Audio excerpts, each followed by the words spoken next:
اعوذ باللہ من الشیطان الرجیم، بسم اللہ الرحمن الرحیم۔ عائشہ اسلامک ہسٹری کی پیاری بہنوں اور بھائیوں، السلام علیکم ورحمۃ اللہ وبرکاتہ۔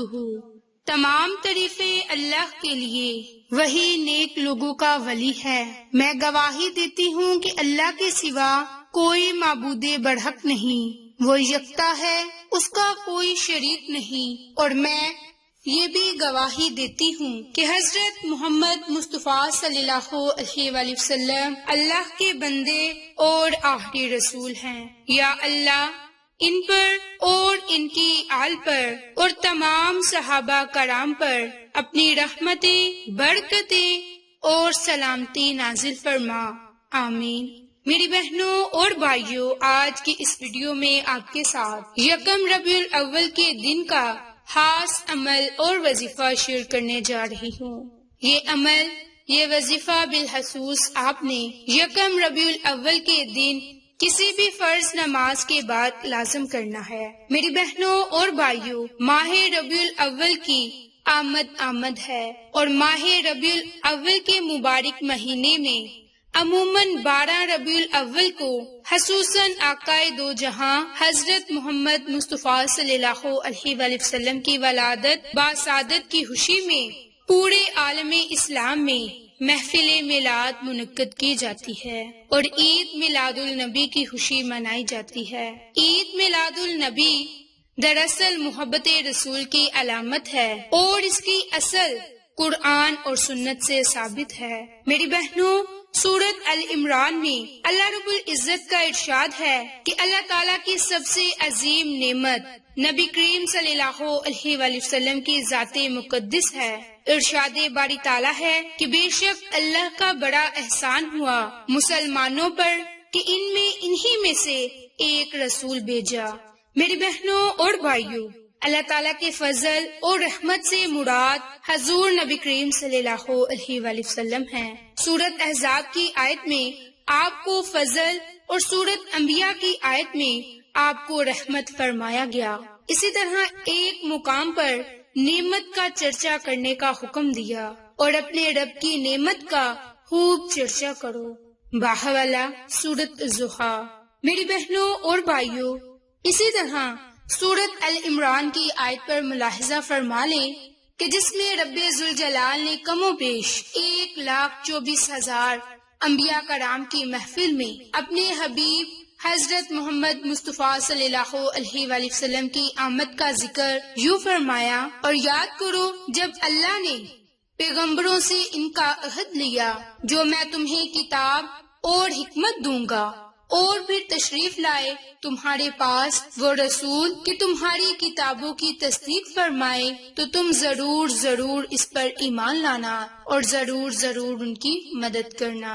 یہ سب پہلی محفل میلاد تھی جسے اللہ تعالیٰ نے منعقد فرمایا، اور اس محفل میں صرف انبیاء کرام ہی شریک تھے۔ اسی طرح رب تعالیٰ نے قرآن کریم میں حضرت موسیٰ، حضرت یحییٰ اور حضرت عیسیٰ کی ولادت کے تذکرے بھی فرمائے ہیں، اور حضور نبی کریم صلی اللہ علیہ وآلہ وسلم کی دنیا میں تشریف آوری اور فضائل کا ذکر تو قرآن کریم میں بہت ہی آیات میں موجود ہے۔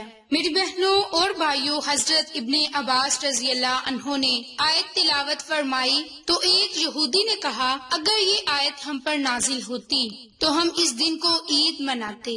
اس پر آپ نے فرمایا، یہ آیت جس دن نازل ہوئی اس دن 2 عیدیں تھیں، ایک عید جمعہ اور ایک عید عرفہ۔ باحوالہ ترمذی۔ میری بہنوں اور بھائیوں، صحیح بخاری کی ایک حدیث میں روایت ہے کہ عید میلاد النبی کی خوشی منانے پر کافر کے عذاب میں بھی کمی ہے، کہ حضرت ابو لہب کے مرنے کے بعد حضرت ابن عباس نے انہیں خواب میں بری حالت میں دیکھا اور پوچھا کہ مرنے کے بعد تیرا کیا حال رہا؟ ابو لہب نے کہا، تم سے جدا ہو کر میں نے کوئی راحت نہیں پائی سوائے اس کے کہ میں تھوڑا سا سیراب کیا جاتا ہوں، کیونکہ میں نے حضرت محمد مصطفیٰ صلی اللہ علیہ وآلہ وسلم کی پیدائش کی خوشی میں اپنی لونڈی صوبیہ کو آزاد کیا تھا۔ میری بہنوں اور بھائیوں، عید میلاد النبی منانے کی بہت زیادہ فضیلت برکات ہے۔ اب جو آپ کو تسبیح، جو عمل آپ کو بتانے جا رہی ہوں، جس کی برکت سے رب کریم آپ کی ہر دعا کو سنے گا، آپ کی ہر دعا کو قبول فرمائے گا، کیونکہ یہ عمل، یہ وظیفہ، یہ دعا، یہ کلمات خاص طور پر یکم ربیع الاول کے دن کے ہیں۔ ان قرآنی کلمات کو پڑھ کر اللہ سے دعا مانگیں گے تو فرشتے گڑ گڑا کر اللہ سے عرض کرتے ہیں کہ مالک تو جلدی سے جلدی اس کی دعا کو قبول فرما۔ میری بہنوں، یہ اتنے بابرکت کلمات ہیں کہ جو ساری عمر نہ مل سکا وہ آپ کو اس دن مل جائے گا۔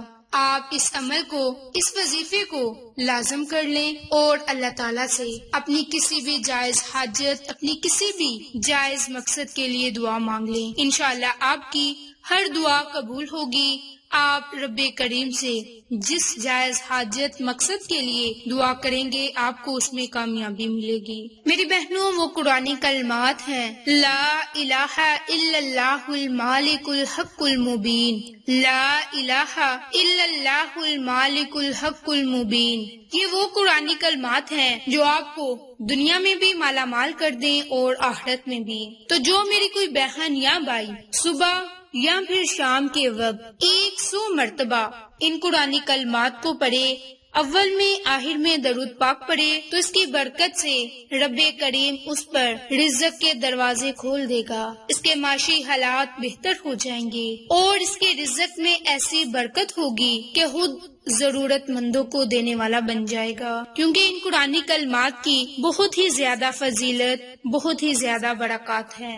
آپ ان قرآنی کلمات کو صبح یا شام یکم ربیع الاول کے دن بالخصوص لازم پڑھیں۔ اس کے علاوہ روزانہ کے معمول پر ربیع الاول کے مہینے میں ایک تسبیح لا الہ الا اللہ المالک الحق المبین ان قرآنی کلمات کی پڑھ کر رب کریم سے خصوصی دعا مانگ لیں۔ انشاءاللہ جیسے ہی آپ ان قرآنی کلمات کو پڑھ کر رب کریم سے کسی بھی جائز حاجت یا مقصد کے لیے دعا مانگیں گے تو آپ کو اس میں کامیابی ضرور ملے گی۔ میری بہنوں، جب آپ ان قرآنی کلمات کو پڑھ کر رب تعالیٰ سے دعا مانگیں گے تو فرشتے بھی اللہ سے دعا کریں گے کہ اے میرے مالک، اس کی دعا کو جلد از جلد قبول فرما اور اس کی تمام تر دلی حاجتوں کو پورا فرما۔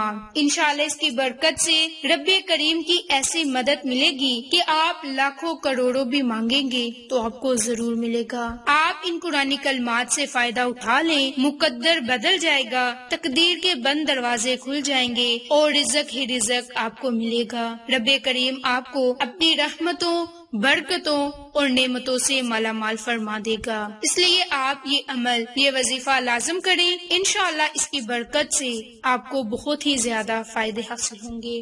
میری بہنوں، ان قرآنی کلمات کی برکت سے آسمان سے زمین تک نور ہی نور ہوگا، پریشانیوں اور غموں سے آپ کو نجات ملے گی۔ اگر آپ اس عمل کو، اس وظیفے کو یکم ربیع الاول سے لے کر 12 ربیع الاول تک مسلسل کریں، انشاءاللہ پھر آپ کو وہ بھی ملے گا جو کبھی مل نہ سکا۔